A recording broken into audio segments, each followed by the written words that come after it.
Hello, this video will cover the rest of the semester. I've updated the schedule to include the final chapters and assignments that we'll be working on. So starting next week, week 4, April 9th, we're going to cover 2 chapters, Emotional Intelligence and Communication Climate. So it's a lot of work, but I think these are 2 very valuable chapters that will help you in writing your competency goals and also your relationship paper.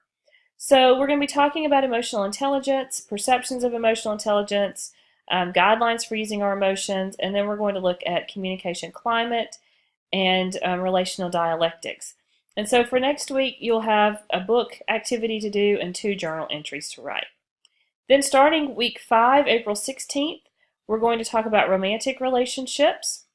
We're going to go a little bit out of order, but we're going to talk about chapters, romantic relationships first, and then all you'll have is a journal entry about the relationships, and that should be romantic. I'm going to change that real quick. Let's change that. Okay, so that's a romantic theory or concept. Can't talk.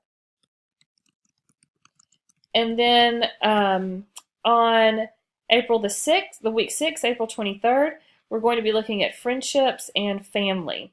And so for this one, all you'll have to do is write a journal entry as well. And then on the last week, you're working on your final assignments, your personal action plan, and your relationship analysis. So these are the pages that we'll be covering over the next few weeks. I'll be posting some lecture videos as well. I have a lot of extra information to give you about the relationship piece especially, as well as the family. And so I have some videos and things like that we can watch.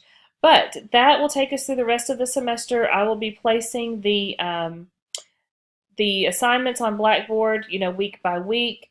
If you have any questions at all, please don't hesitate to ask. Thank you.